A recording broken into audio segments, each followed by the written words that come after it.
Aarhus for 14 dage siden. Sådan er det faktisk meningen, at de skal begynde i dag. Over for denne konstellation.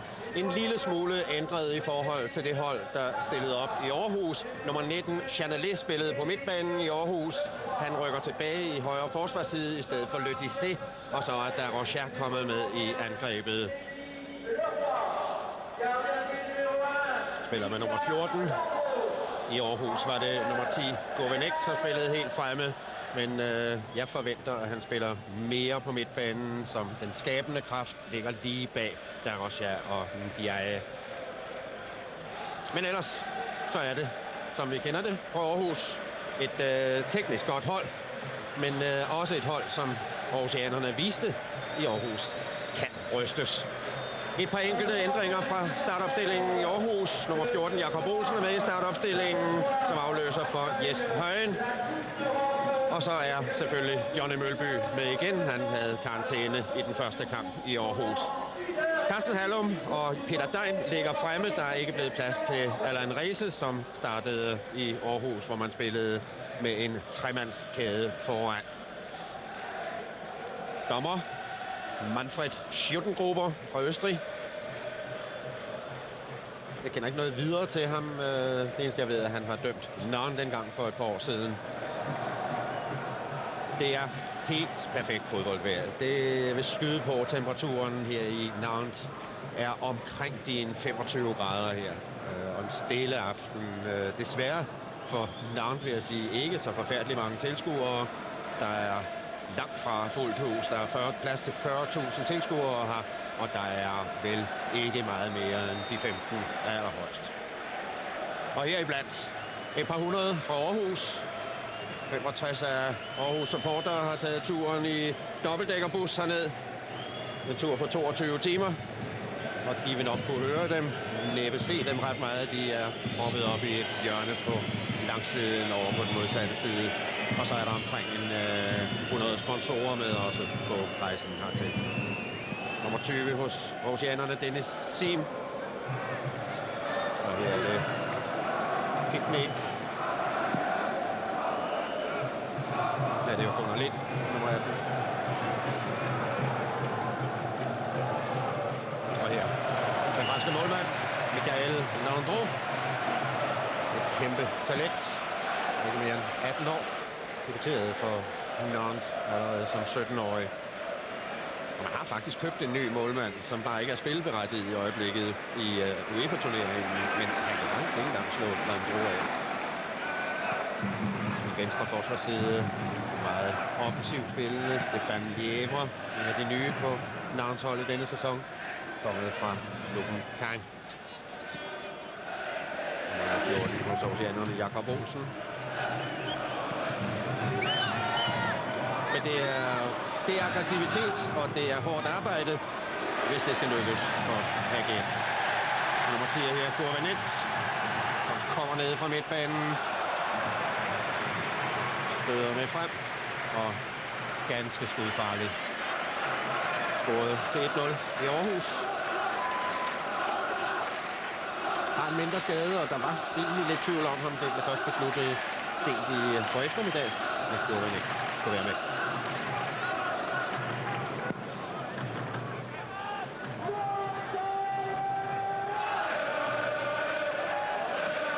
Picnic.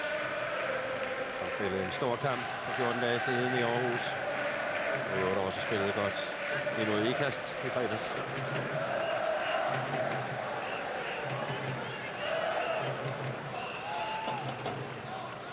Drømmer nummer 17. Og den der.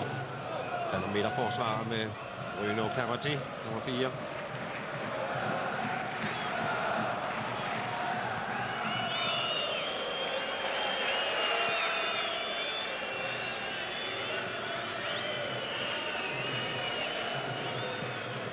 Den bliver sparket ud over linjen, fordi Carotti lå med sig.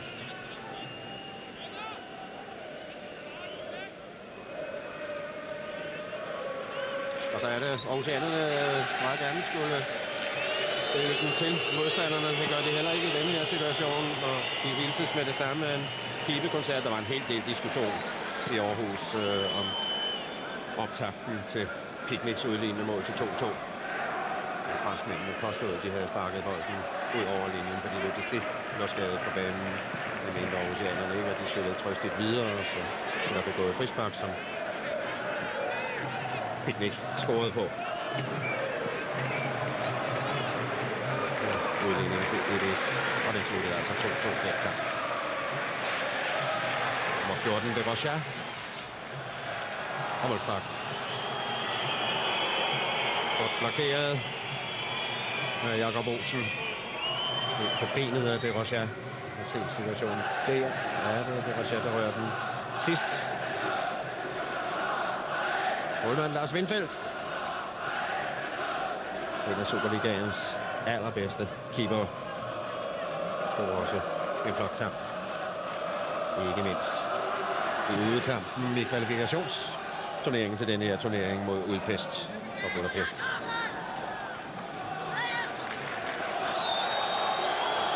Frispark. Jakob Olsen mod de andres nummer 14. Det var Scher. Der går Scher. Men det er rigtigt. Der går Scher. Der går til. Nummer 4. Erik Becroix. Kobenek. Godt kommet tilbage af Jesper Sørensen. Og kampens første hjørnespark til Nantes. Efter små 5 minutter. Ham skal de altså passe på. Kobenek. Også en af de farligste i Aarhus for 14 dage siden. Men det ved de selvfølgelig.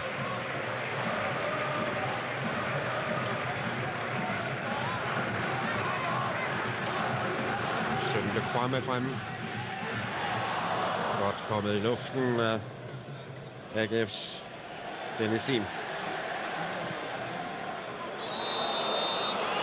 Offside. Men det er et Nantes-hold med problemer i øjeblikket. De er kun placeret som nummer 14 af 18 hold i den franske første division, og kun et enkelt point over nedrykningsstregen. Ikke mindst på hjemmebane, de har problemer. De tabte så sent som i fredags til Cannes med 3-1 her på banen. Og har i det hele taget kun vundet en kamp på hjemmebane. Og de har ligesom AGF adskillige stamspillere på skadelisten. Picnic. Peter Dein kan ikke rigtig komme til. Ryger ind i en sandwich der. Og Landro ordner det.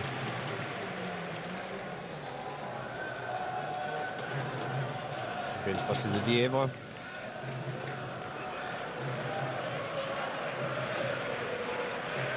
Nummer 8 Savino. Carotti. Og Darosha. Væk med Jakob Olsen hængende på ryggen. En af de nye i denne sæson hos AGF. Gennembrudsfarlig i venstre side, men jeg tror, han får rigeligt at gøre rent forsvarsmæssigt overfor Darosha, som er begyndt ganske hissigt. Altså lidt delt meninger hos AGF'erne, hvad der vil være det bedste, om det vil være et hurtigt mål, eller om man helst skal vente så længe som muligt med at få målet, altså have en masse tålmodighed og håbe på nogle kontraangreb. Træner Peter Rudbæk er en lille smule bange for, at et hurtigt AGF-mål vil stresse hans folk mere, fordi de kommer under voldsomt pres. Men 0-0 forslår jo altså ikke. Og AGF 2-2 udlyser forlænget spilletid. Peter Dein på frispark. Og en sejr, så er AGF videre. Og Vejle har faktisk gjort det en gang netop mod Nantes i 1973 i mesterholdenes turnering, hvor Vejle kom her med 2-2. Offside på Hallum. Og der vandt Vejle her på banen med 1-0. Det kan altså lade sig gøre. Også OB har mødt Nantes i Champions League for 2 år siden. Tabte 3-1 og 2-0. Lieber. Jeg prøver at rykke fri derinde. Stadigvæk. Lieber. Og en helt fri. Savino. Det er en flot parade af Lars Windfeldt. Der var ligesom luft omkring Savino. Så Windfeldt kan ikke komme ud til den, og så helt frit hovedstød. Og så snitter den oven i købet. Jeg tror, det var Jesper Sørensen. Og det er væk af Picnic.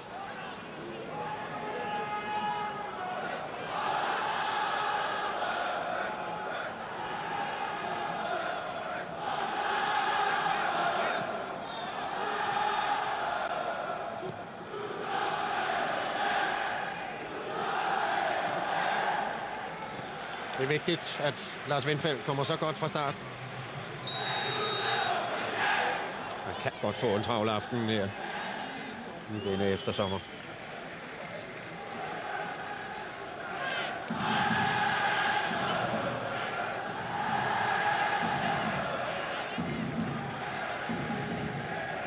Gunnar Lind. Det er igen. Godt rykket af Peter Degn. For frispark. Det er meget stor respekt, de franske spillere, for dødboldsituationerne, AGF's forskellige kombinationsmuligheder. De fik jo i hvert fald også lidt af en prøve på det i Aarhus på Picnics direkte frispark. Mølby sparker.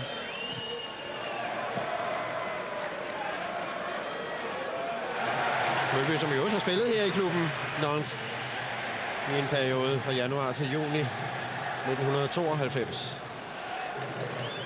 Det er adskillige, han kendte. Der er ikke så forfærdeligt mange på det her nuværende hold. Det er altså en klub, der skifter spillere, som vi andre skifter undertøj næsten. Og så er det ikke færre end 10 spillere inden denne sæson og kun købt 3. Det skyldes altså, at de næsten er konstant pengenød. Skylder i øjeblikket 50 millioner kroner væk og er faktisk sat under administration. De er en af de nye, de har købt i år. Og Saint-Étienne, farlig, driblestærk angriber. Det var ham, der bragte navn foran 2-1 i Aarhus. Og her kommer hovedstødet fra Savino.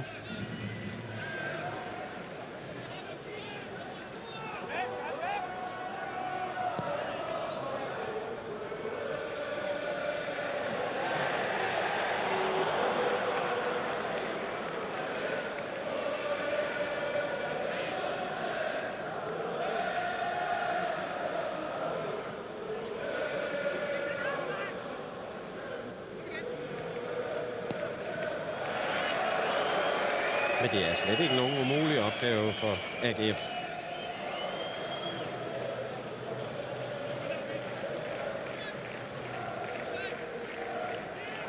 For det er altså et Nantes-hold, som ikke i øjeblikket rigtig kan få tingene til at fungere. Så er det Ndiaye. Godt taklet af Picnic. Så er der kun Hallum og Peter Degn fremme. Men nu kommer midtbanen også. Kan han få skiftet helt? Nej, det er for sent nu. Der var faktisk Jesper Sørensen kommet med.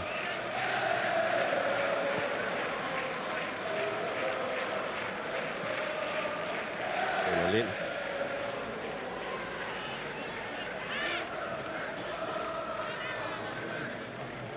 Følger stadig. Faktisk meget godt taktikken. Hallum kan ikke nå den. Det stille og roligt opspil, medmindre der opstår muligheden for en lang fremlægning til Degn og Hallum til et hurtigt kontraangreb.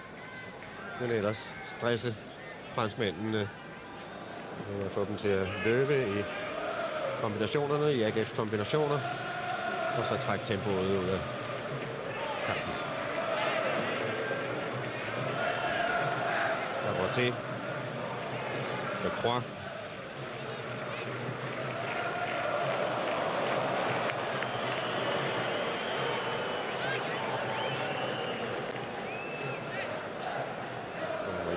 Med de Leroy, som ikke var med i Aarhus. Og løser Leroux. på venstre midtbane. Rosen er skadet. Hallum. Der skal altså ligge nogen forholdsvis tæt på ham, så han har nogen at hætte tilbage til. Ikke mange chancer, hvis han skal have kampen op mod de 2 meter forsvaret. Det tror jeg, kan de alene.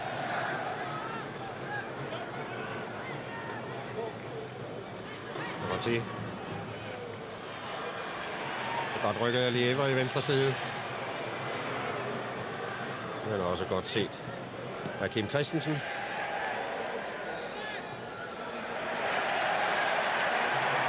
Og 2 franskmænd inde på midten. Der Rocher og Ndiaye. De er der stadigvæk. Og derude. Flot skud af Chanelin, tror jeg det var. Som kom ned bagfra.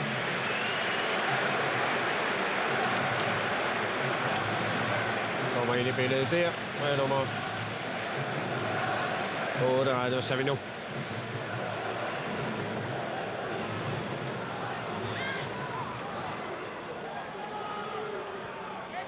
Ingen problemer i det.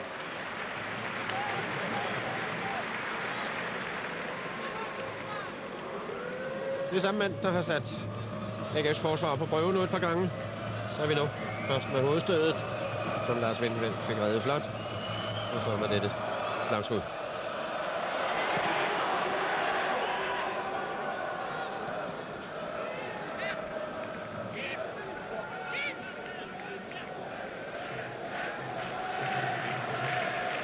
Stefan Liever.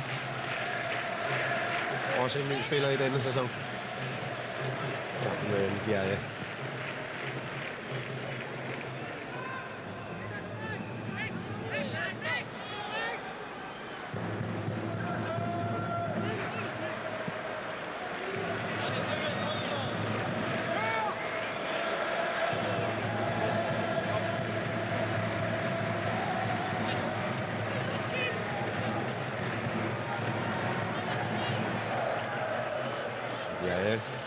Alene med Sim i øjeblikket.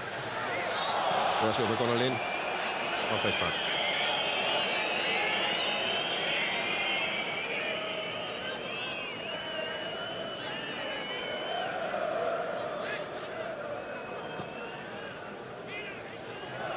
Så er det lige i højre side. Der var til. Så er der plads til Ferri her. Og Savino. Ferri.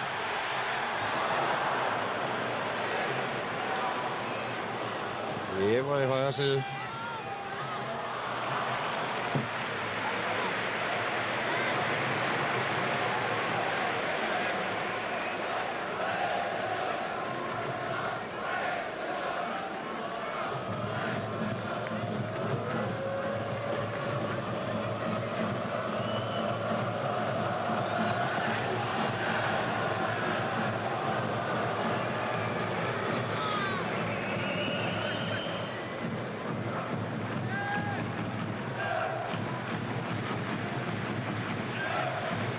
Basisopstillingen nærmest er 4-4-2, men de skifter meget pladser undervejs i en kamp. Spark. Kollegivet varsel. Takling bagfra Ndiaye. Kommer fra Senegal. En senegalesisk landsholdsspiller. Hallum i luften sammen med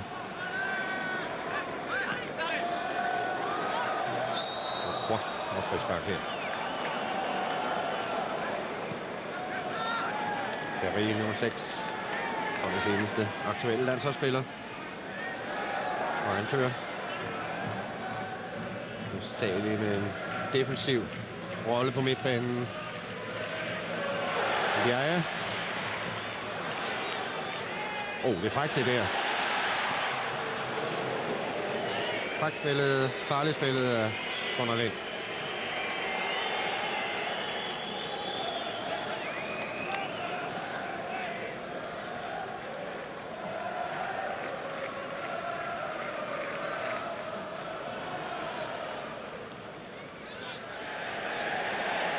Det er rundt på Jesper Sørensen, der bliver liggende. Og skører Savino igen. Og endnu et.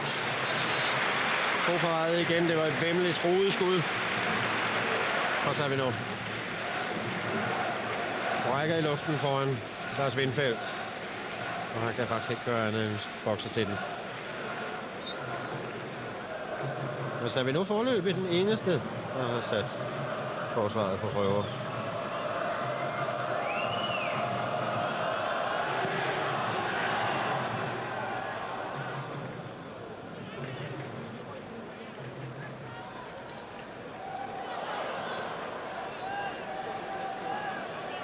Han er mygerflittig, Peter Degn. Det er en af hans opgaver. Det er at stresse forsvaret, inden de får ro til opspillet. Det er noget, der koster kræfter. Han er villig til det, den 20-årige Peter Degn.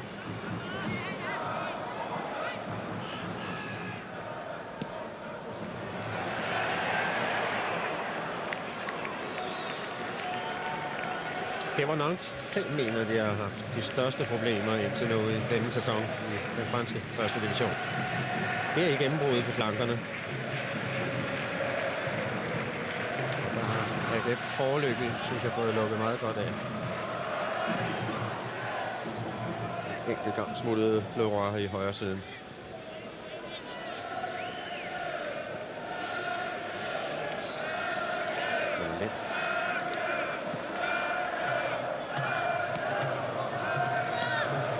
Løby. Jakob Olsen. Og fransk frispark. Eller fransk indkast, tror jeg.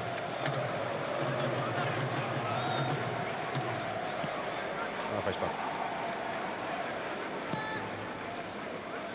I venstre siden. Og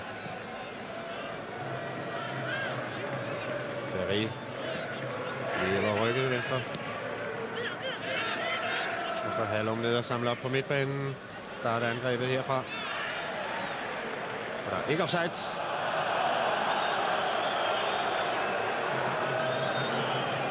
Ølbølov nøjagtigt på linjen. Og gemte sig godt for forsvarerne. Hallum går og ømmer sig her. Midt i billedet.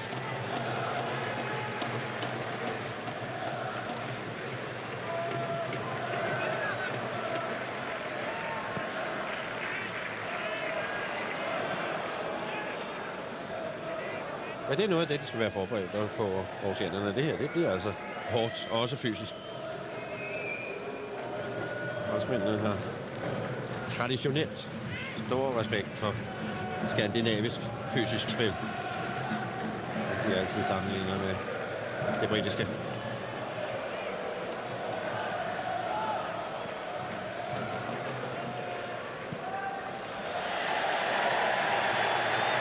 Leroy i venstre siden. Jeg prøver at komme i position. Og ellers er vi nu. Og der kommer så Darrocha.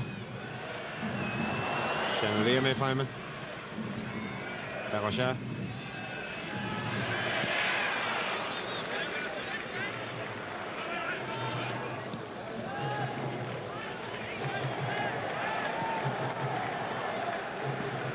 Det er i venstre side.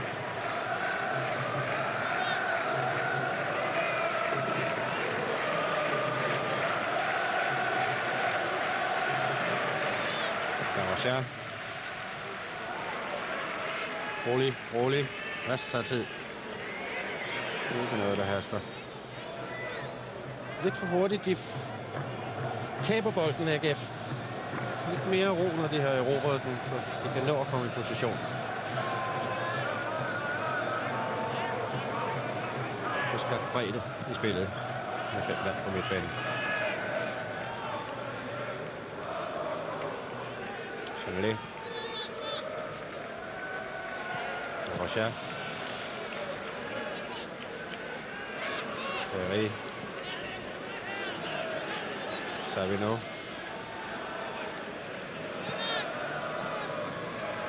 Rocha. Ferry. Der skal skud fra ham. Og så er mulighed for hurtig kontra. Peter Degn er rykket i højre side. Det er han. Godt spillet af Mølby. Og så Hallum ind på midten. Og han snubler. Ikke antydning af strafspark. De har den endnu. Ja, okay. Prøver at finde Hallum. Ikke.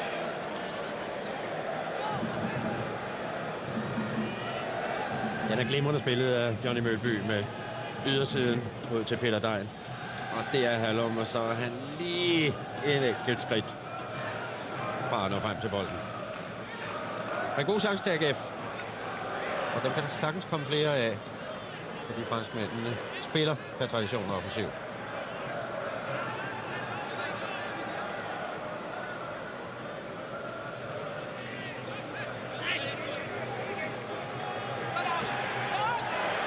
Ja, Berry. De er tilbage at hente bolden på midtbanen. Så prøver han med sine snævre driblinger. Glimrende skud! Og der var mange, der så den inden, men det er altså sidenettet.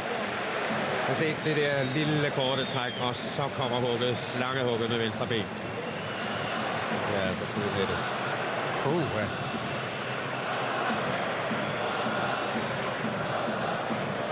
Han skal ikke have meget plads. Han er chanceløs, hvis man sidder inden for stolpen. Velfældt.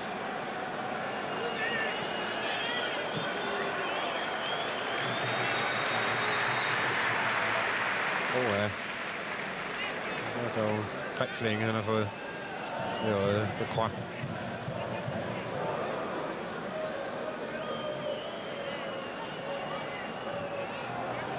Midterforsvarer sammen med Karotti.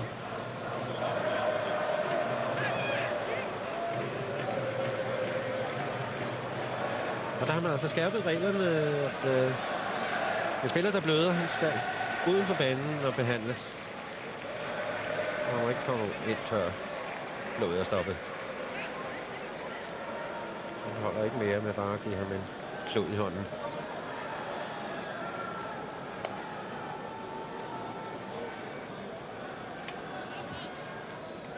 Han er altså svær at undvære, hvis han må skiftes ud. Det er ham, der styrer forsvaret dernede i samarbejde med René Karotti. I forvejen mangler de en anden styrmand i forsvaret, Laurent Guillot. Se, her kommer de i luften. Ja, okay, der kommer albuen fra Hallum. Men det er absolut ikke tilsigtet. Det skal ramme. Det er godt.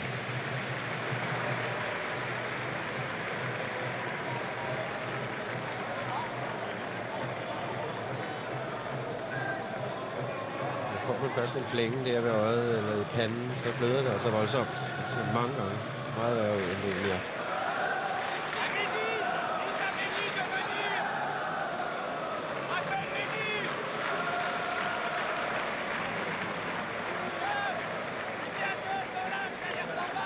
Ja, den albu, der rammer ham lige over næsen.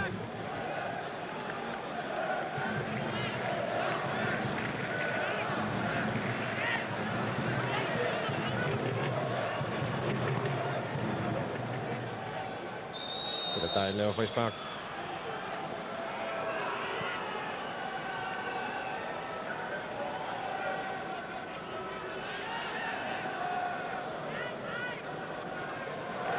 Franskmænd altså i øjeblikket 10 mand.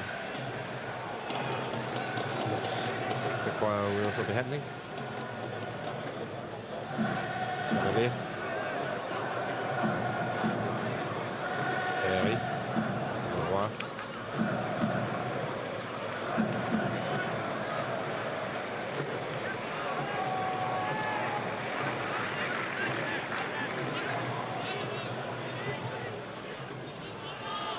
Der er inde i luften. Chanelé.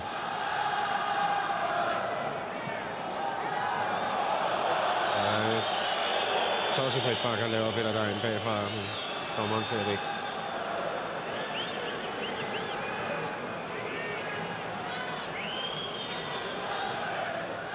Godt set af Gunnar Lind. Kim Christensen.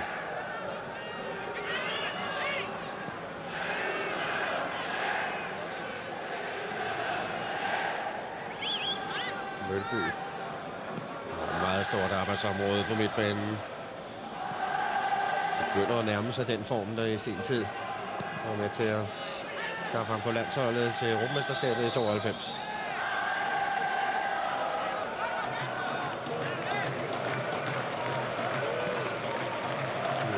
En direkte følge af hans tilværelse her i Nantes. Jakob Olsen. Det bliver Nantes, der får indkastet.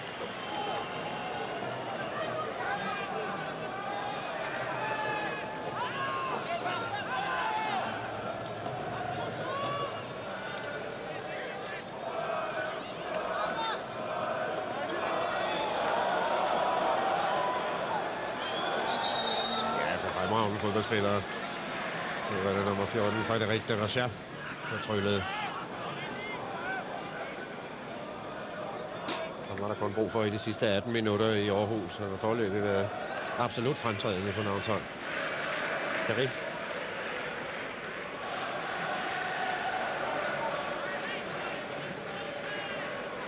Lidt i vildrede Ferry derinde som anfører. Hvad sker der med Le Croix derude? Kommer han ind, eller får vi en anden ind på banen?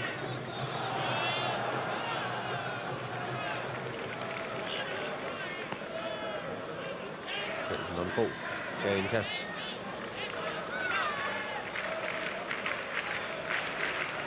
Det er det. Der bliver altså lukket meget godt af. De kommer ikke ned bag AGF's forsvar i siderne. Nå. Det er det. Langt indkast. Og ingen problemer.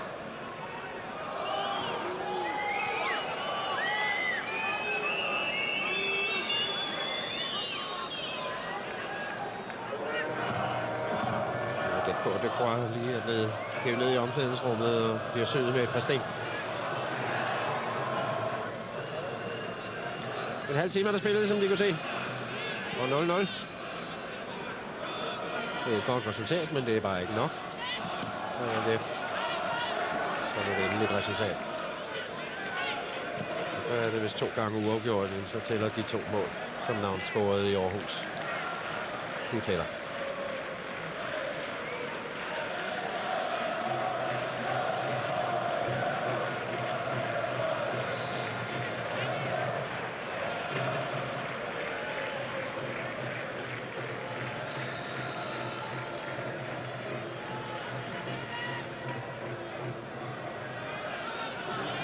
Hvordan Mølby hele tiden kommer og tilbyder sig som mellemstation.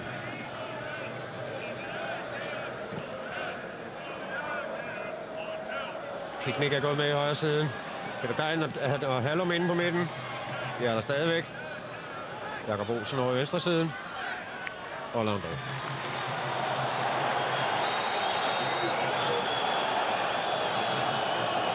Han passer på Peter Degn.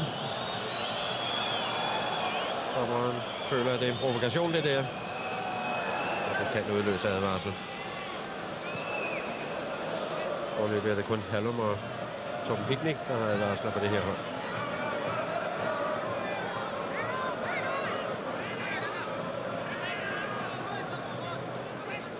Sådan er det.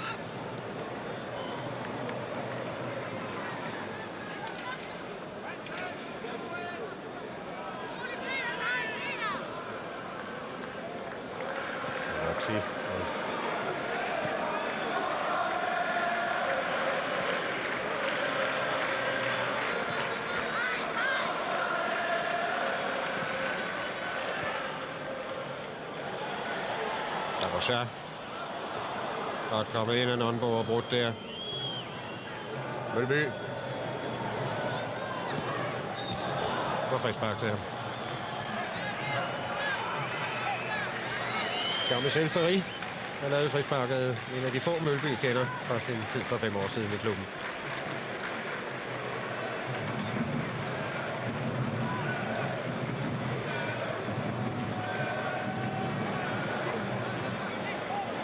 Lidt. Og se til Jakob Olsen. Så er Peter Degn og Hallum med inde på midten.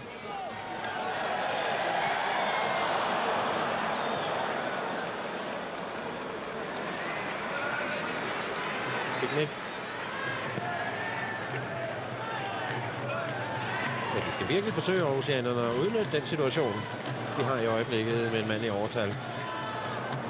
Under det cross uheld.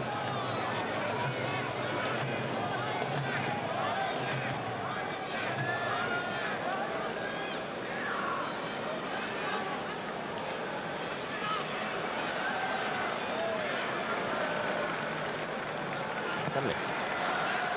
Ndiaye. Erik Decroix klar til at blive sat ind igen. Ndiaye prøver at komme forbi. Under lidt. Uden her. Drejer han igen. Decroix. Nu hurtigt lappet sammen.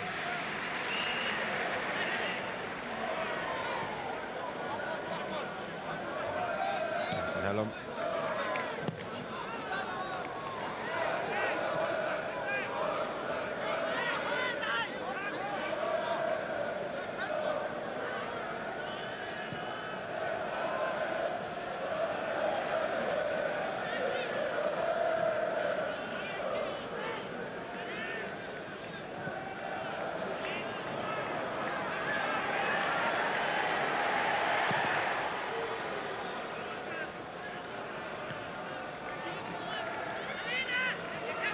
Lundborg, nummer 7.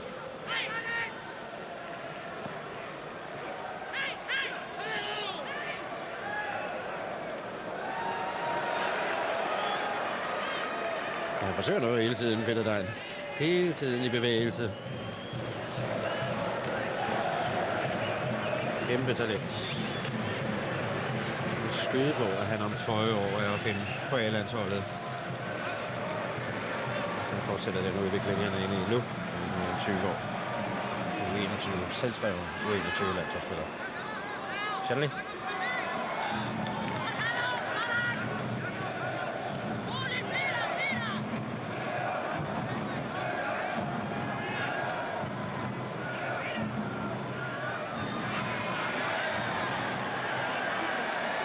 Højre siden Savino. Overlapper Chanley. Og bliver spillet bagved.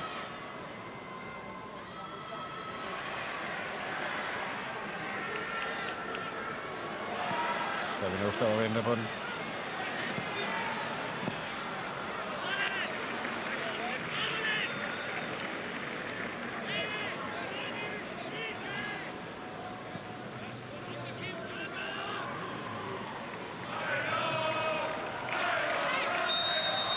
Frispark. Jakob Olsen.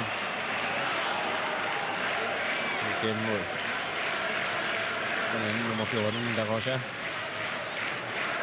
Der er meget godt fast i den, Jakob Olsen. Så må se rigtig løbe fra.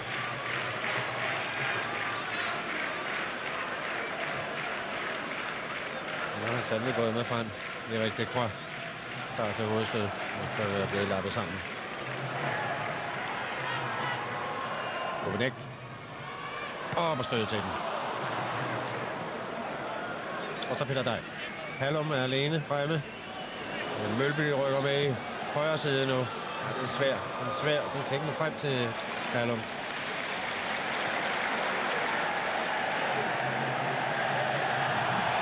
Det var.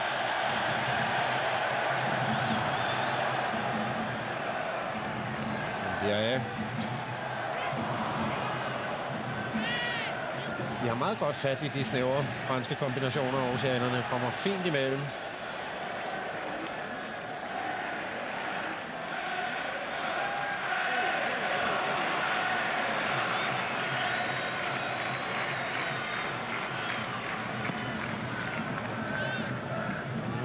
Vi har også været tvunget til at ændre forsvarskonstellationen i denne sæson med både Anders Bjerre og Mads Riber.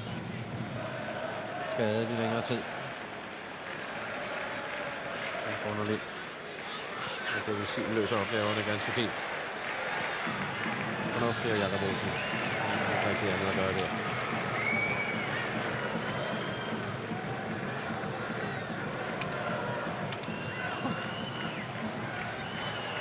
Så er det også konstateret, at han kaster langt ham Chanley her.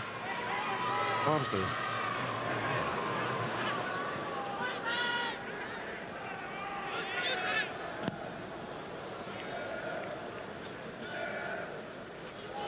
Og så skal de altså komme ned bagfra. Der kommer Nonbo. Og de skal være hurtigt fremme, når de spiller sådan en lang bold frem til en alene Halum. Så skal der være nogen meget hurtigt fremme for at støtte ham.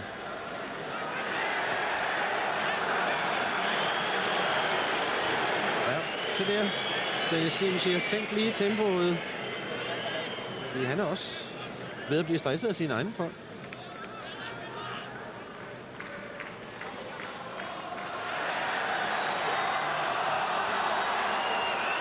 Jakob Olsen får igen fat på der også her.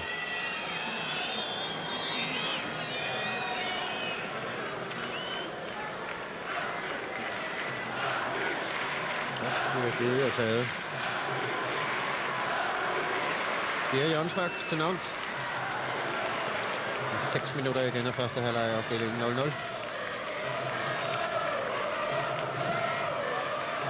Vindfeld godt ud.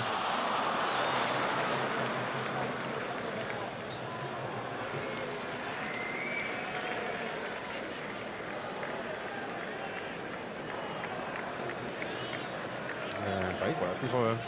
Hårdt presset.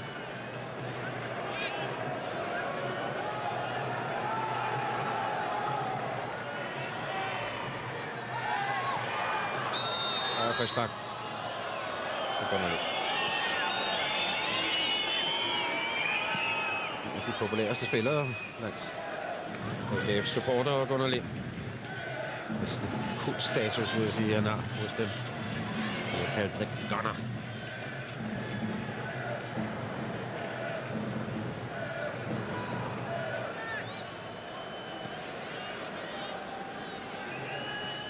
Ferry. Der er Rocha.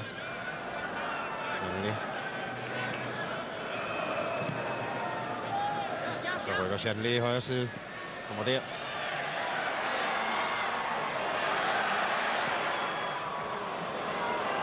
Ro på det. Ro på det. Christensen.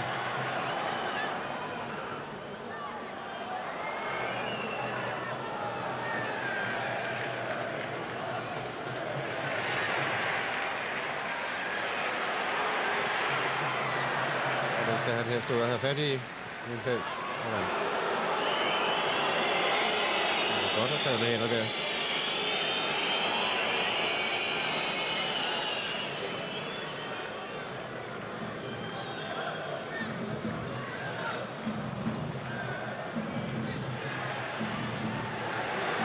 Lever.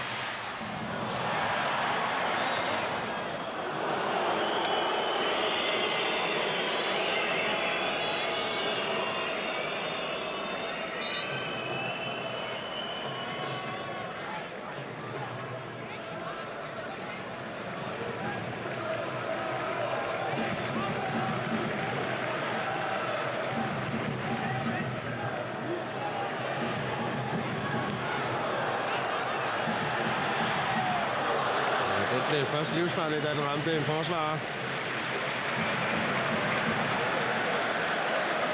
Skud fra Lievers venstre ben. Jeg tror, det er Gunnar Lind, der lige på foden på, eller den er sin. Og så er der ikke andet for Vindfeld, der gør andet der.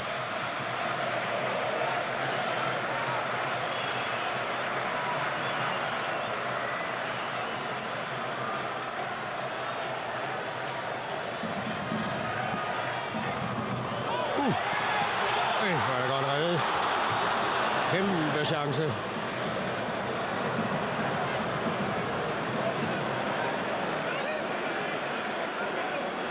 En stylhurtig reaktion af Vindfeld inde på målstregen.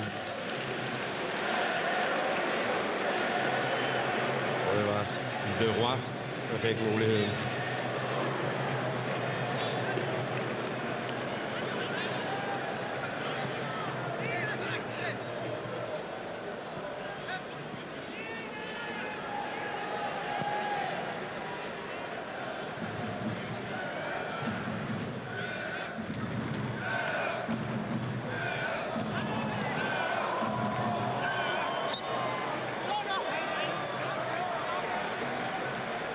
Peter Degn, der ligger og ømmer sig. Og så er der også fået en albu. Han bløder ikke, så vidt jeg kan se.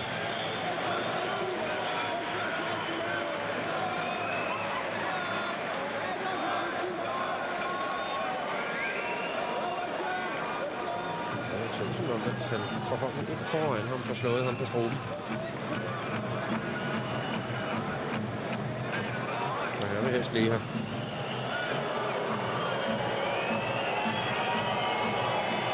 Og her kommer kæmpe chancen til, så vidt jeg kunne se, var det Lièvre eller Leroy. Det er i hvert fald det Croix med flængen ved næsen.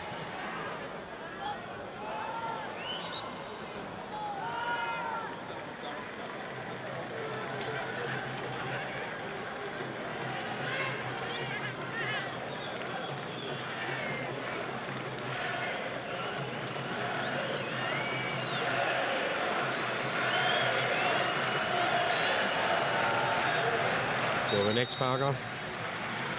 6 navnsfolk inde i feltet. Og det meste af AGF's hold også.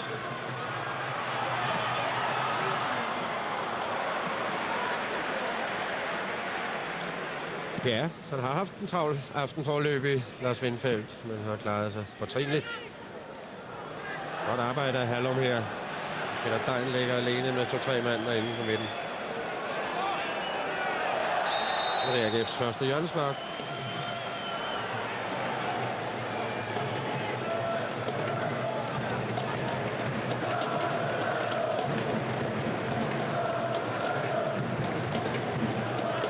Der kan vi se, at Gunnar Lind går over højre siden og sparker med venstre benet. Han går ud over, som så skruer ind af. Og så skal jeg altså gerne have nogen op og klap til den i luften. Det ligger fremme. Det er nok ham, han vil søge. Det er frispark. Det er ude i hjørnespark. Og de spiller flat i stedet for, og så kommer hjørnesparket.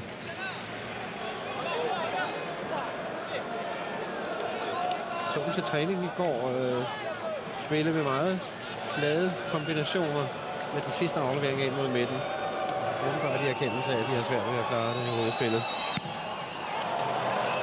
En gang til.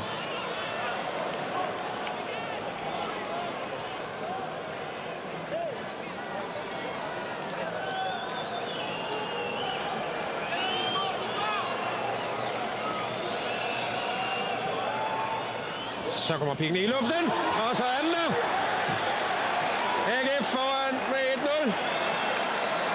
Altså, hvis det var meningen, så var det altså taktisk meget smart at sparke et par flade bolde først, for ligesom at berolige de franskmændene, og så i sidste instans op til den hovedstødstærke Picnic. Det var hans 4. mål i denne sæson, og det ene af dem var også mod Nantes i Aarhus. I dommerens tillægstid 1-0 til AGF. Målscorer Torben Picnic. Nu bliver det en barsk anden halvleg, når de skal ud og holde den stilling her. Godt kommet i luften. Han timer sin opspring. Helt fantastisk, Picnic.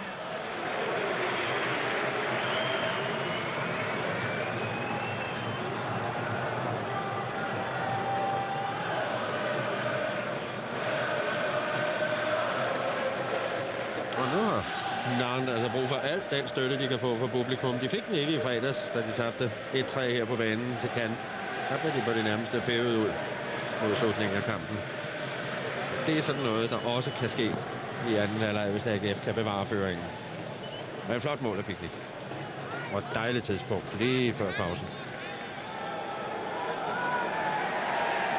Og det er altså på grund af Lecroix uheldig tidligt i kampen, og dommeren har lagt ekstra tid til. Fornuftigt. Hold nu på den. Ikke noget med boldtab nu. Okay. Første halvleg er færdig. Og altså 1-0 til AGF på Picnics hovedstødsmål her i de døende sekunder næsten af første halvleg. En disciplineret, god første halvleg af AGF. Vi vender tilbage, når anden halvleg går i gang.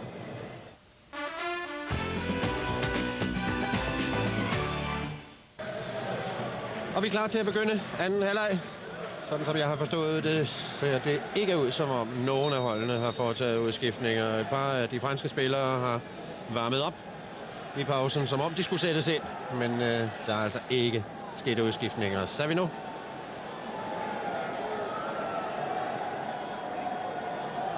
Og det, jeg giver Michael Mannicke fuldstændig ret, at AGF skal fortsætte, som de har gjort i første halvleg. Det var en mandfolkeindsats. Tålmodighed belønnes, er der nogen, der siger.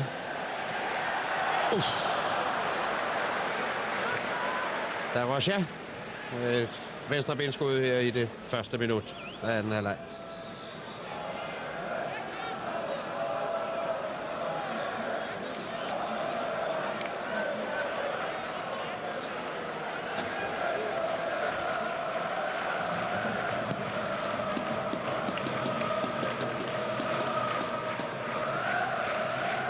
Og det er altså 24 år siden Vejle præsterede det, som AGF i øjeblikket har præsteret med at komme her og vinde 1-0 efter 2-2 hjemme. Frispark. Ikke advarsel til Mølby.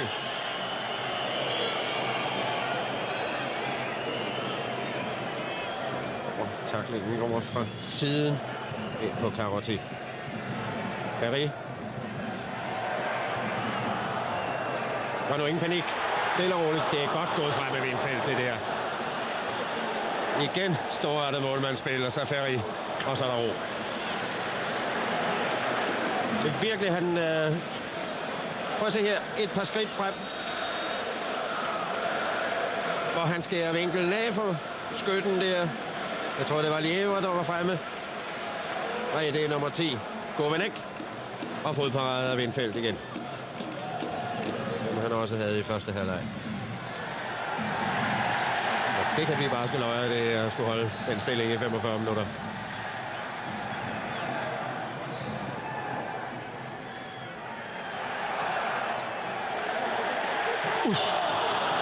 Jeg der fik fyret af med venstrebenet igen. Men kroppen ikke over bolden, så den stiger himmelhøjt til værs. Det er de få gange, de er sluppet igennem mod siden. Den kommer helt ind under bolden.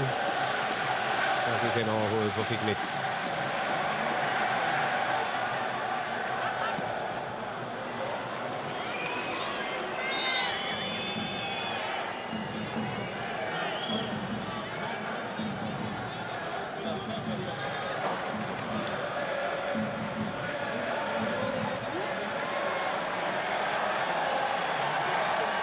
Ja, igen.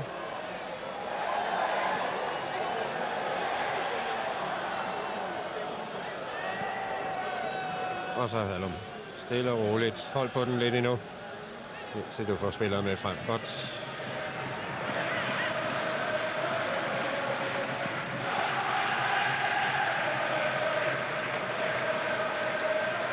Der er hånd på bolden efter min opfattelse. Og Ferry så som om han lige stak hånden ind over hovedet på Hallum og fik skubbet den væk.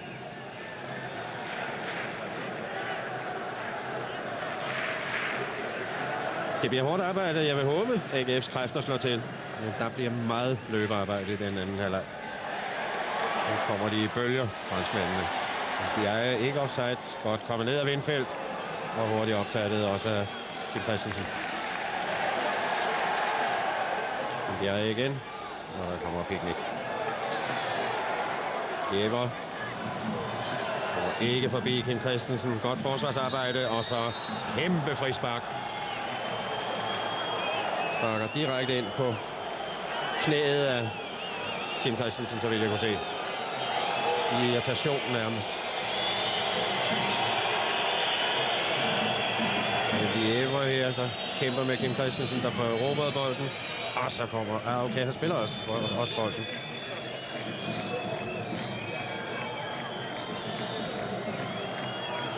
Så kan det forsvares.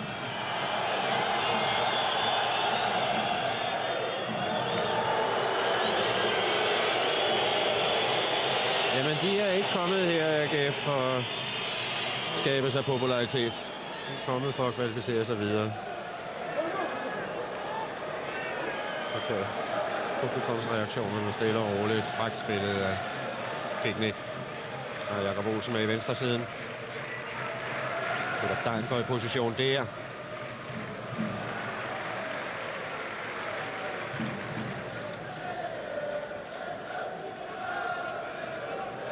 Ja, så er der kun 40 minutter igen.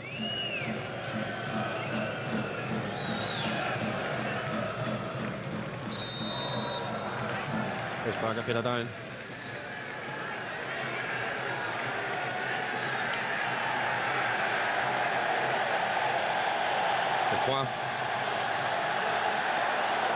Leroy rykker i venstre siden, har den der.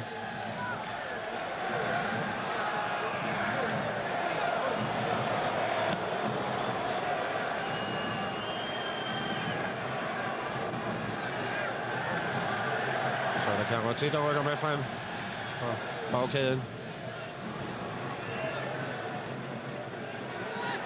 I venstre side Liévre. Leroy. Og Liévre igen. Og så overhit.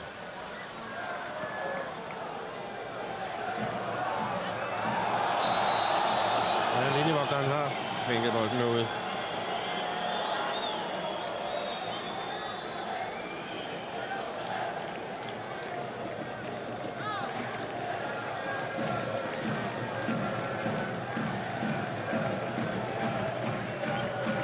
Stor kamp foreløbig af AGF's forsvar.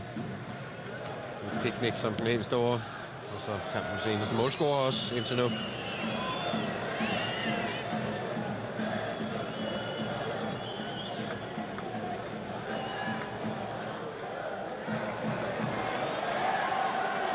så skal den sparkes væk.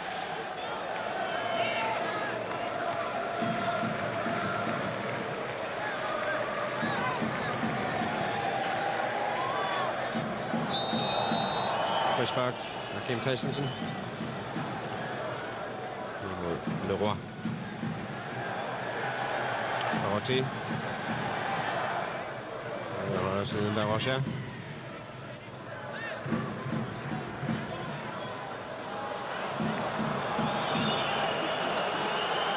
Peter Degn hele tiden i bevægelse op og true boldholderen. Det er nogle af de bagerste rækker, der har den. Der var Schär.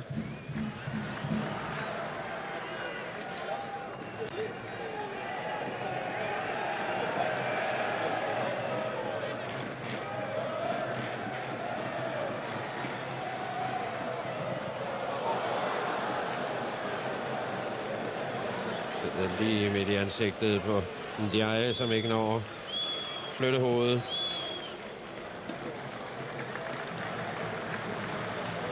Jeg måske undre, når de ser fodboldspillere så ofte hætte til en bold, men der er de forberedt på at få bolden i hovedet. Det er han ikke der. Derfor får det den virkning, det gør. Der er lige lidt grokke her.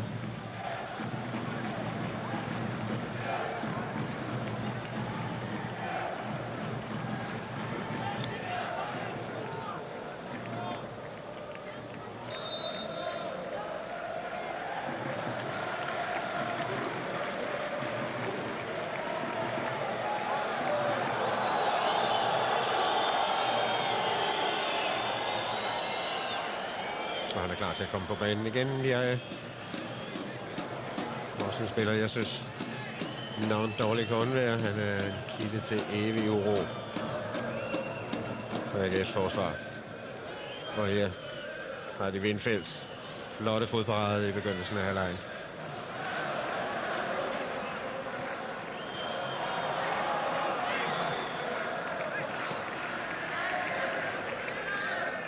Lidt panik at se i øjeblikket hos AGF. De skal virkelig forsøge, når de erobrer bolden, og holde den så længe som muligt i egen rækker. Det er for hurtige boldtab. Det koster forfærdelig mange kræfter. Liévre i venstre side. Og Peter Degn selvfølgelig. Ja. Og så Leroy. Og Vindfeldt. Ro på det. Ro på det.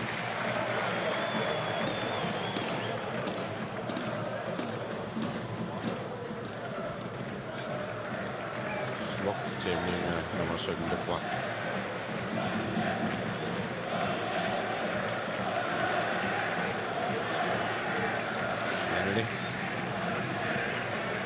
Ferry. Så kommer disse hurtige franske kombinationer. Og så kommer også Picnics lange tog.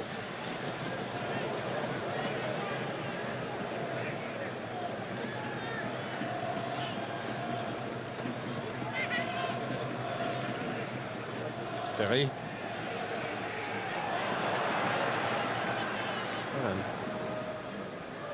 Og så ud at hjælpe ham. Han skal ikke stå alene derude. Så mister han den for hurtigt. Det er dagen.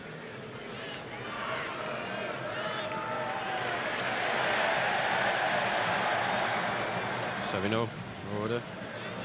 Ferry. Meget bevægelse hos de franske spillere. Specielt de, der ikke har bolden. De hele tiden søger positioner for at komme væk fra AGF's snærende markeringer.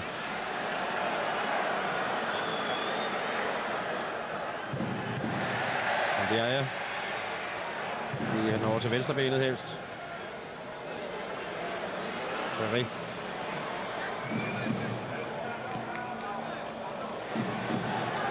Lever. Godt arbejde af Peter Degn. Og så godt arbejde igen af Picnic. En stor kamp, han har spillet indtil nu, Picnic. Hallum. Ned på jorden med den.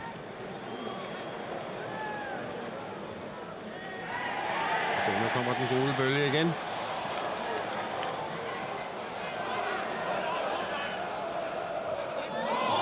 Ja, Lillevogteren har vinket den ud. Det fløjter dommeren også.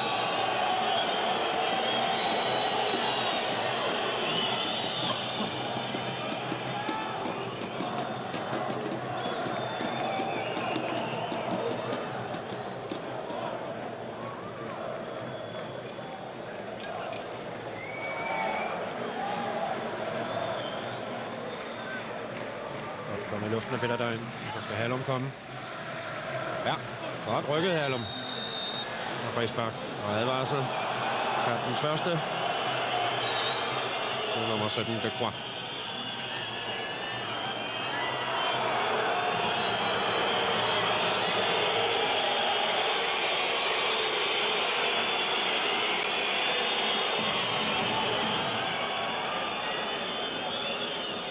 Ja, det er en tackling bagfra. Men det har der altså været flere af, så der kunne godt på et tidligere tidspunkt måske være faldet af advarsler. Men nu vælger Manfred Schuttengrube at slå til. Og det gik ud over Erik De Croix.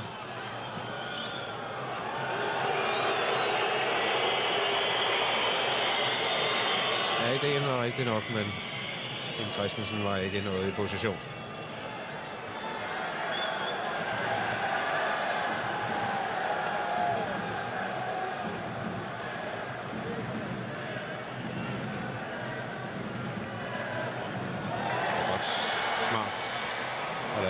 Så Lever. Og kommer ned af Peter Degn. En lille et arbejde. Han udfører. 6. hjørnespark til Nantes. AGF har haft 2. Det andet gav mål.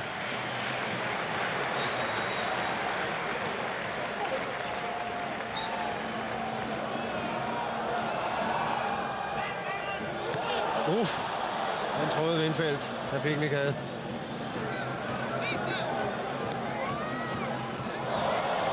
Rolig.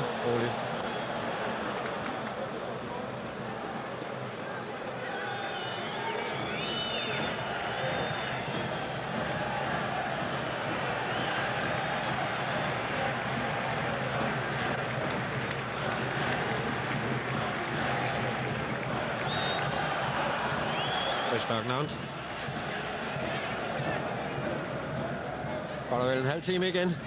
Og stillingen over ved hjørnet sender AGF videre i turneringen, hvis den holder.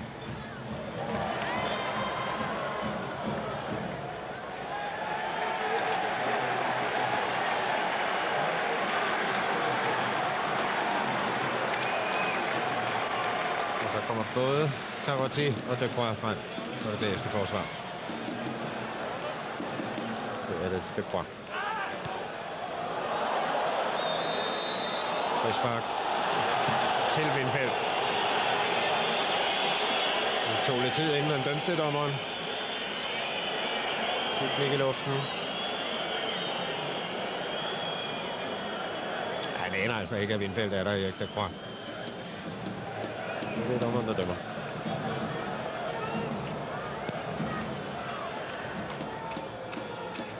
Hallum godt i luften.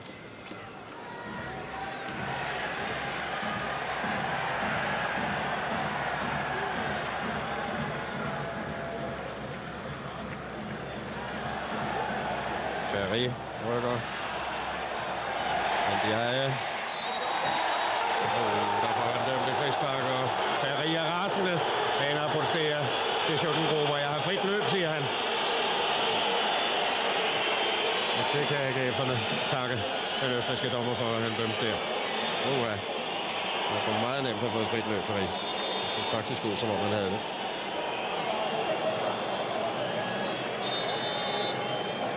Ja, det er en situation foran den. Han har givet frisparket.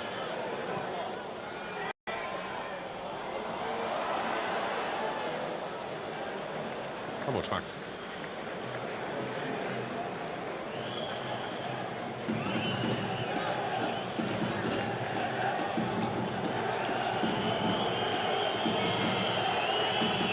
Det bliver 29 minutter, der kommer til at snegle sig afsted fra AGF'erne. Som forbereder en udskiftning. I øjeblikket kan jeg se Lars Lambæk, der er klar til at blive sat ind. Og Picnic, der ligger og ømmer sig her.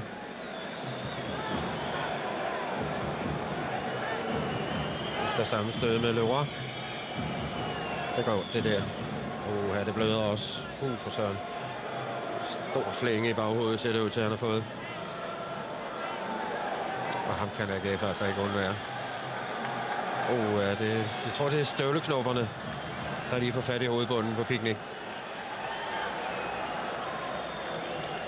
Det her.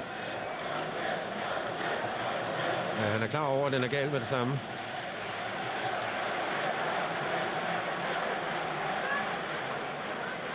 Og så håber jeg, at AGF's læge, Peter Kiersmeier, kan få lappet ham lige så hurtigt sammen, som det skete med franskmændenes Lacroix. Peter Degn skal ud i øjeblikket. Og ind skal Lars Lambæk. Han har også brugt en fantastisk masse kræfter, Peter Degn. Lars Lambæk ind i de sidste 28 minutter for at kæmpe videre i Peter Degns stil. Og begge hold altså 10 mand i øjeblikket.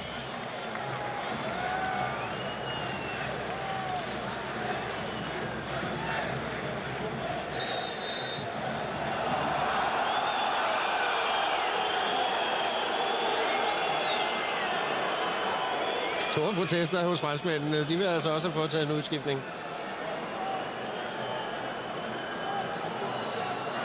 Nummer 25, Monterrubio. Får lov at komme på banen. Og det er i stedet for Leroy.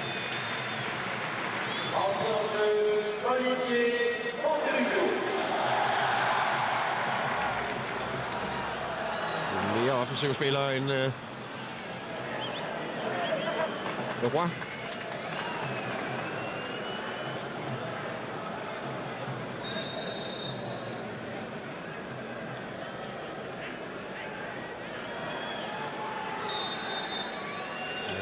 Picnics kanonskud. Han er altså ude i øjeblikket. Ølby kan jo også, Gunnar Lind kan også. Ølby sparker. Et herligt skud af Mølby. Med en god redning af Landro. Det kunne have været afgørelsen på kampen, det der.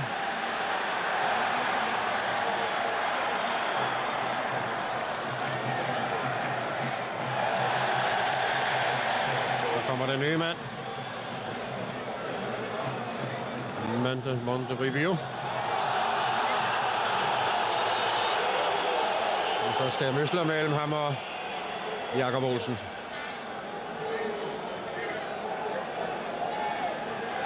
Eller Kim Christensen var det.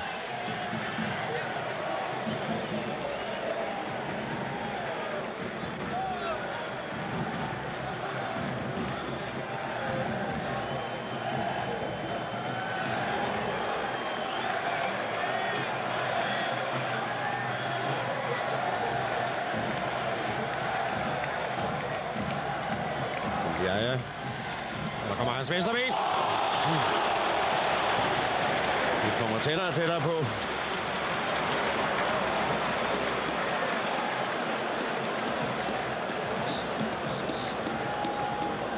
Han er uhyggelig med det venstre ben, fordi der er dyk i den. Den dykker nedad på det sidste, men altså ikke nok.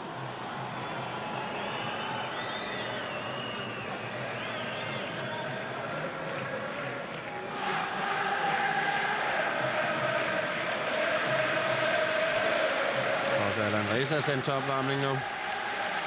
Stil som afløser for Hallum.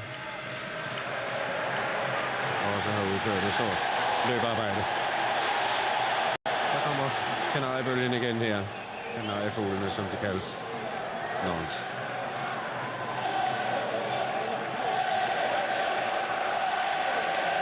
Family. Govinek. Ndiaye. Pas på venstrebenet.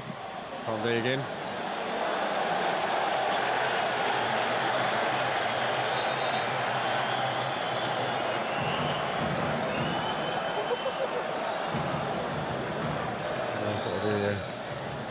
Jeg ved ikke, om det går der lidt groggy derinde. Den sidder lige lidt på Nonbo. Klar igen.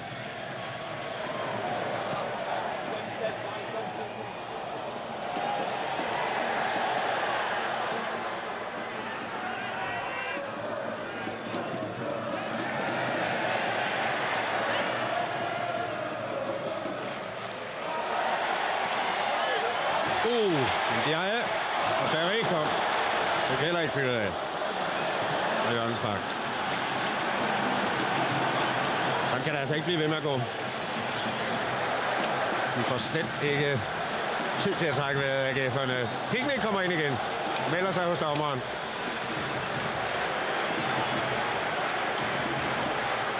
Og den race vil også meget gerne ind. AGF vil have Carsten Hallum ud, og han er race ind.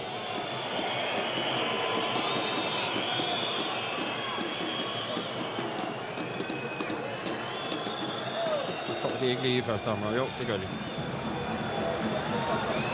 Friske kræfter oppe i forreste kæde til at stresse franskmændene.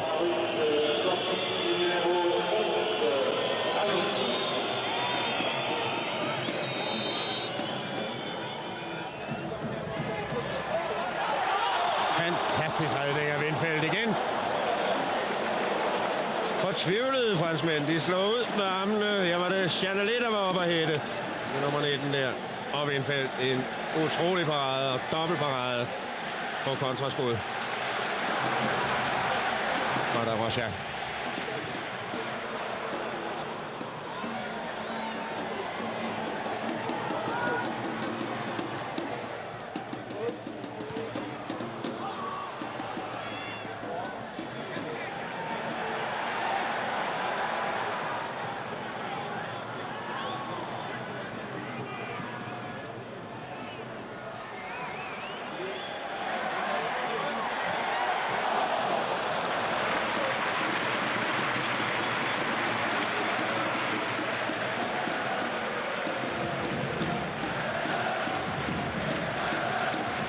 Han begyndte som lyn og torden, nummer 8, Nicolas Savino. Han forsvandt mere og mere ud af billedet i første halvleg her. Nu så han lidt tænder igen.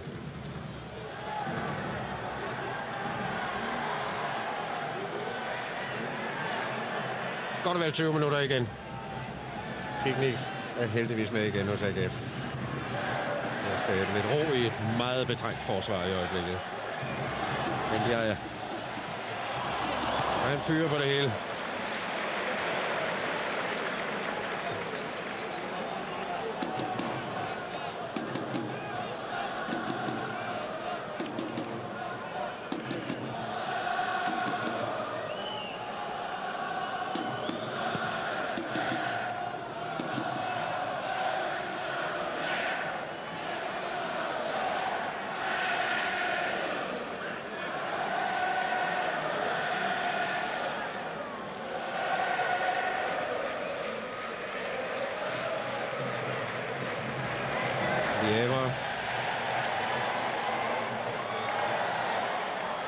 Savino. Og Picnic. Så der er en race dernede at hjælpe i forsvaret. Jonsmark. Den 5. franske har i anden halvleg til 10 i alt. Stillingen stadig 1-0 for AGF. Kun Lambæk fremme. Og en race på halvdistancen. Alle andre AGF'er nede i strafsparkfeltet.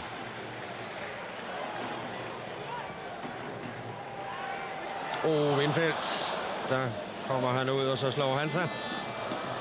Det er meget langt ud af målet, men ikke specielt godt timet. Hans fremløb der. En voldsom diskussion af franskmændene indbyrdes. Jeg ved ikke om dommeren han har nok dømt frisparket. Og der kommer der så lige en albu i ansigtet på ham.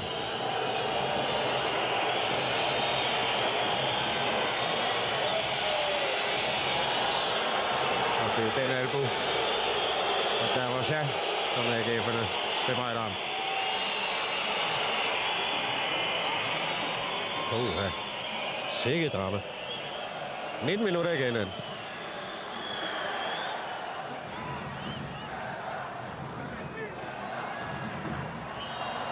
der kommer altså også en albu der lige op i munden på Lars Lambæk.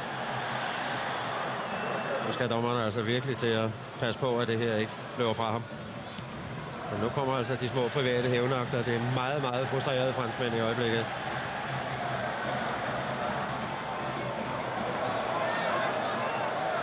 Okay.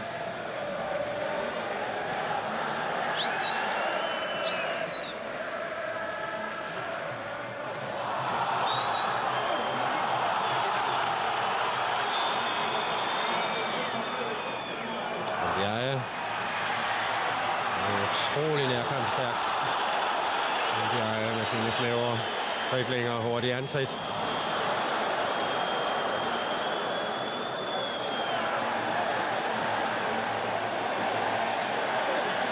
Monterrivio.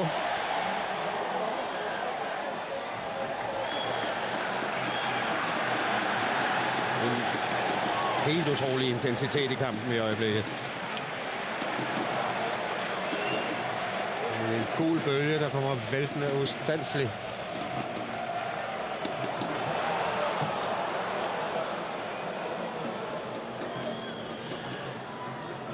Det er virkelig vigtigt, at AGF'erne, når de får erobret bolden, prøver at bevare roen.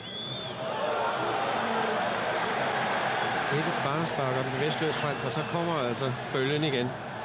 Og den kommer med det samme. Der er Savino. Godt kommet ned af Nonbo.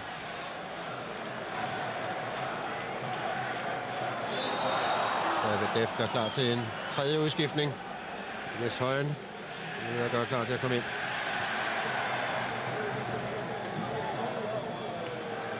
Jæver. Sådan. Og nu er der masser af plads. Så kan det godt tage den ro. Tag den lidt med ro, eller en race. Sådan. Mølby. Han har udført et kæmpe arbejde på AGF's midtbane, Mølby.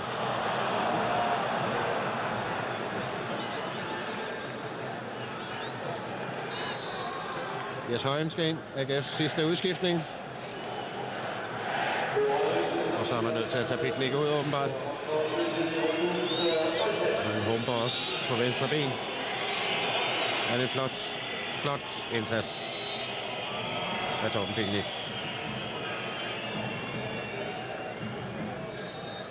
Et kvarter igen.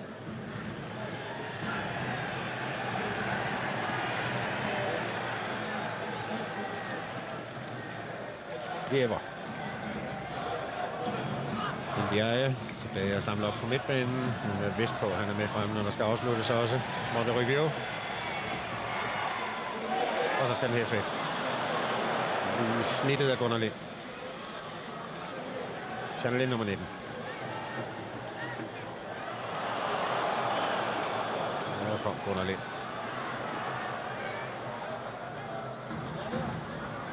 Ja, de er travlt, franskmændene.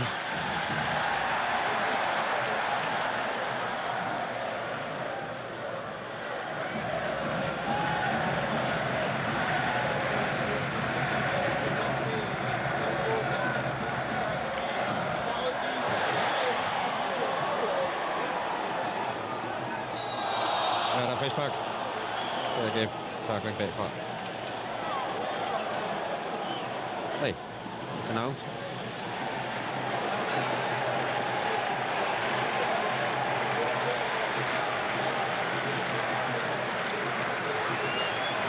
Og hvad har de? 7 spillere inde i strafsparkfeltet, navn. Og AGF har Gunnar Lind. Og nu er der stadigvæk. Lambæk i luften.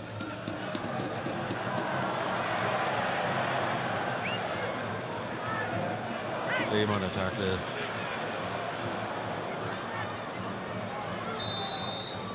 Frispark til Mølby. Så kan vi lige få lov at trække vejret af AGF'erne. Det er altså hektisk tempo, det hele kører i. Der er vinket og fløjtet for offside på Lambæk.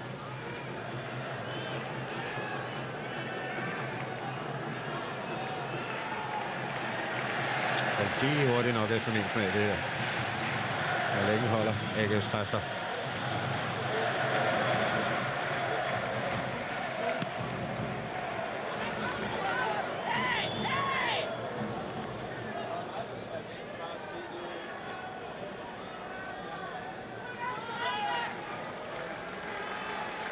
Wow. Den skal Allan Ræse ud at jagte.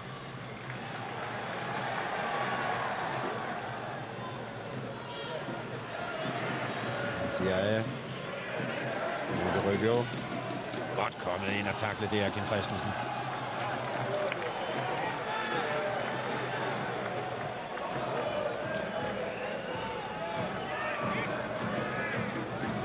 Det var ikke Kim Christensen, det var Jes Højen.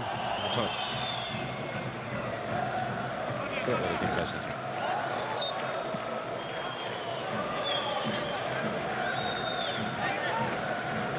Højen, der normalt bruges på AGF's midtbane. Han var med i startopstillingen for 14 dage siden i Aarhus. Og nu er han altså nede og skal udfylde pikningsplads. Det sparker AGF. Han er fløjte for. Mølby. Ræse i luften. Ja, det er gået udmærket. Det er Jakob Olsen. 12 minutter. Den holdes den stilling. Katten.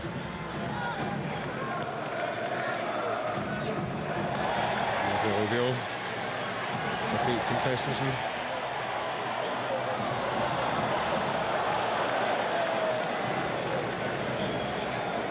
Kom Mølby over videre op.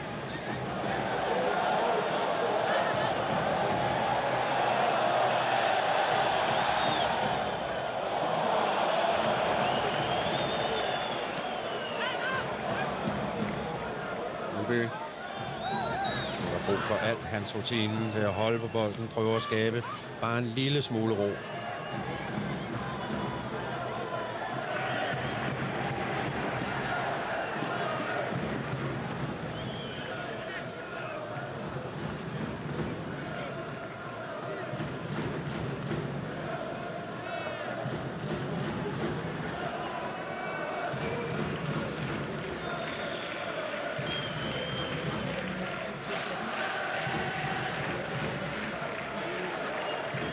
Også brug for Allan Ræses store rutine at holde på bolden.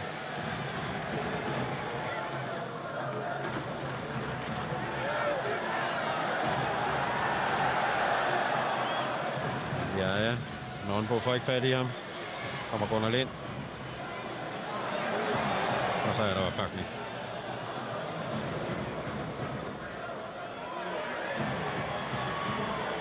Der kommer han med venstrebenet. Godt, Svendfeldt. Bokser næsten helt op til midten.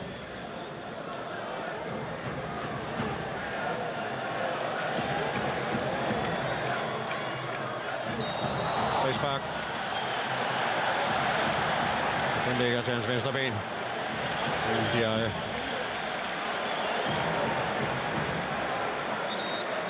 Men nu begynder det at hive og slide i lungerne hos AGF'erne.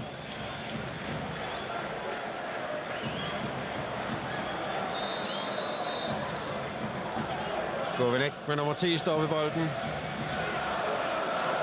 Karotti med nummer 4. Ndiaye.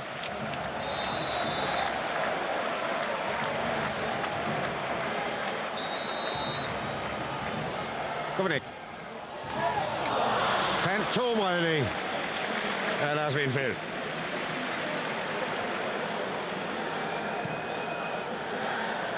Har set bolden vil komme derover i tomrummet. Og den sidder fuldstændig fast med hænderne på ham. Godt set, Windfeldt. Frispark igen. Her uden for straffesparkfeltet.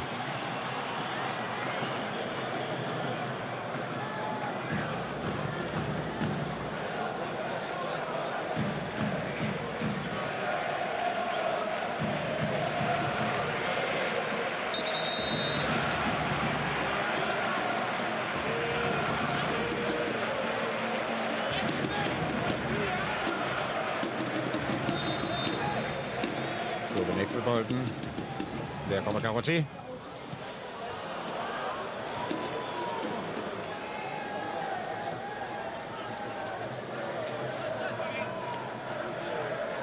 Rambo laver frispark.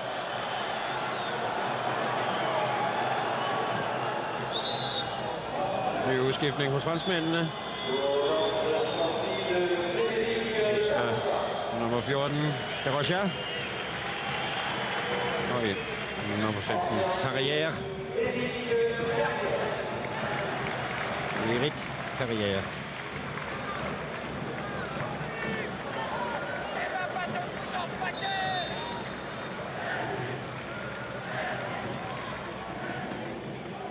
Det er Monterrubio. Den første indskiftede spiller.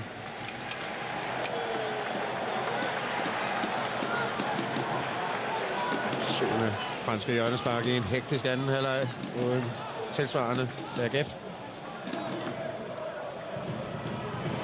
Og der er han igen. Ndiaye.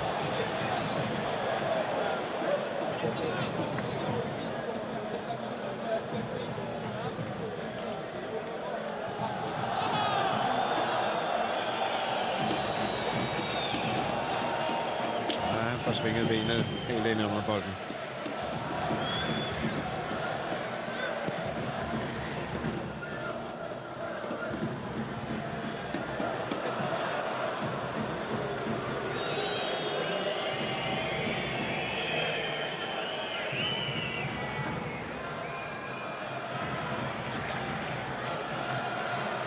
Så er vi nu. Jæver går i venstre side.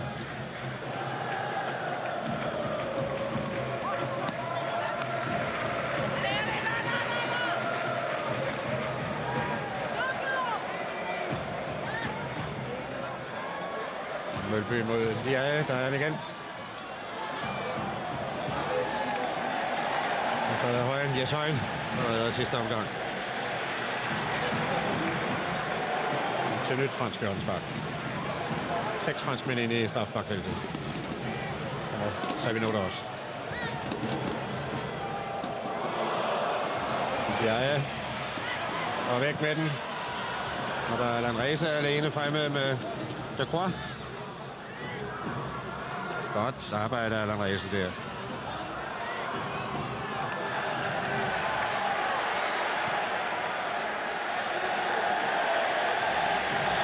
Jæver. Rubio. Det er Kim Christensen. Det er bare lidt Kim. Jæver. Og den er langt ude.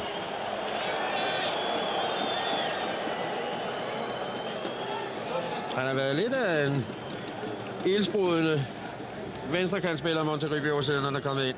Han har virkelig skabt uro over i AGF's højre forsvarsside.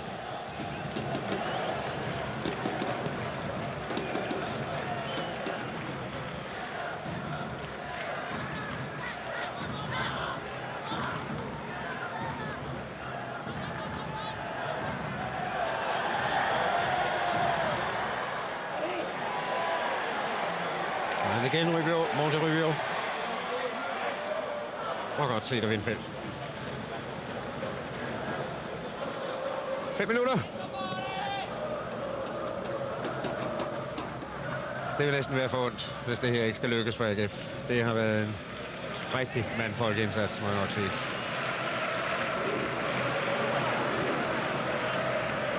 Stadigvæk er der kræfter tilbage. Utroligt, det lyder. Nu begynder kampen også at melde sig hos Mølby, tror jeg det var.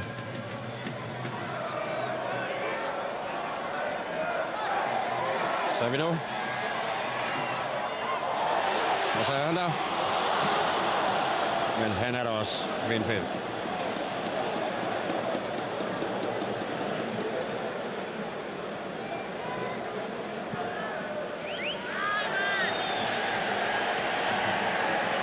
Også stort arbejde på midtbanen af Jesper Sørensen. Stort, flot defensivt arbejde.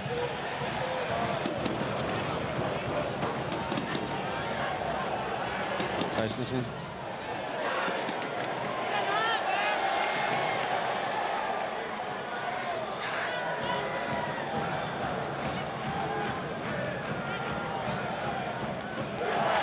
Det er Savino, der tryller på venstrekanten. Og bliver ved med at trylle.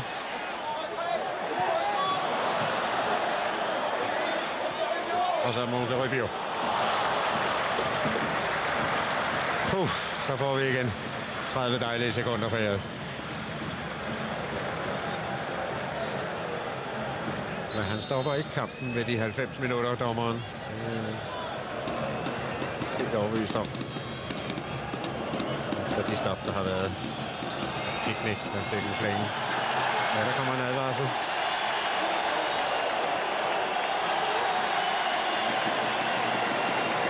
Det er Sim for at trække tiden.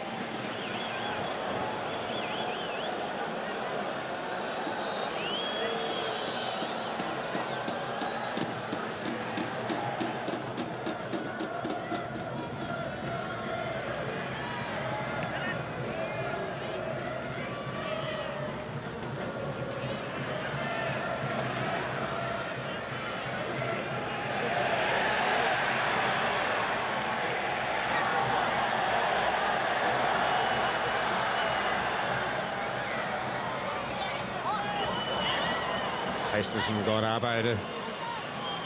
Nu skal der fortsætte til... Ja, han skal fortsætte til faktisk næsten, så bliver der lavet frispark imod ham. Nordbo har han flere kræfter. Monte Rubio lyner hurtigt. Og igen en kanonefodparade af Windfeldt. Og det er, ja, Juan, der fortjener sådan et kys. Det er jo fuldstændig fantastisk. Det er noget nær den største målmandspræstation, man har set i dansk fodbold siden Schmeichel i EM 92.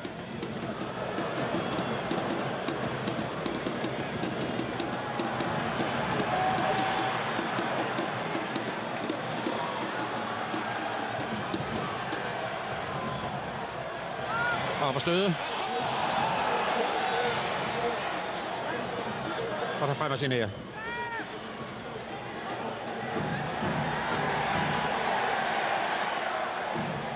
Så er vi nu. Så kommer Lever.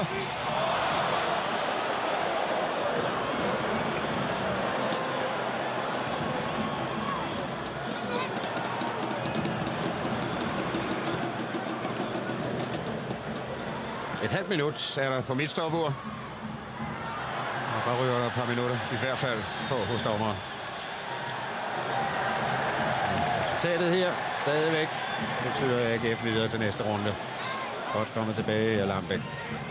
Og By er træt nu, det kan jeg godt forstå. Er der flere kræfter til en tackling? Det er der. Det er det 14. franske hjørnespark. Tiden er gået på mit ur nu. Åbenbart startede lidt tidligere end TV har. Monte Rubio. Og så var det heldigvis Ndiaye, der var oppe af det. Det er ikke hans stærke side. Det foregår nede på jorden med venstre benet. Han virkelig har sat Lars Windfeldt på nogle prøver.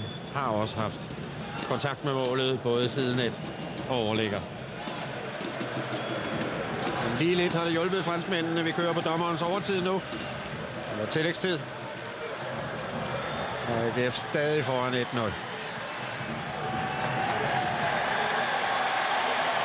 Så er vi nu. Det er vanvittigt. Så travlt har vi heller ikke.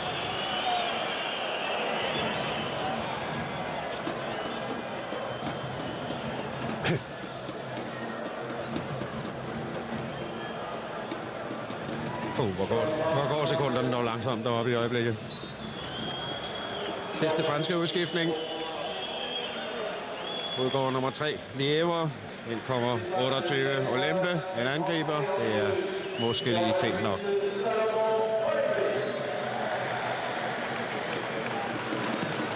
Kommer fra Cameroun. Og får de sidste par minutter.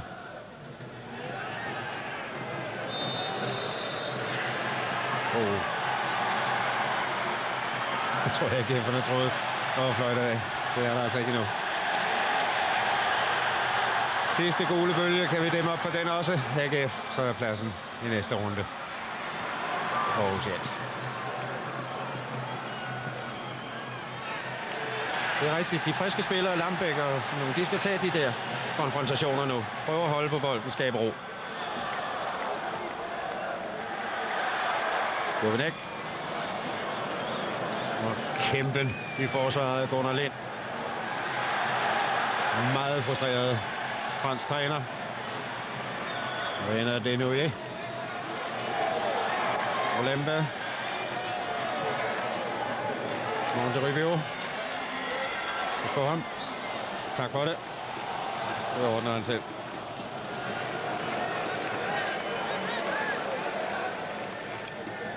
Kan han godt begynde så småt at overveje Schuttengrupper og fløjte af.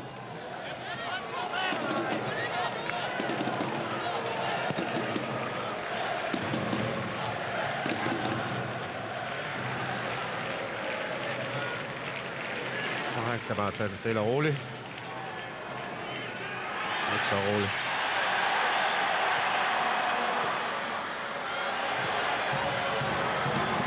Godt, kom på tværs af Sim. Snart 3 minutter over tiden.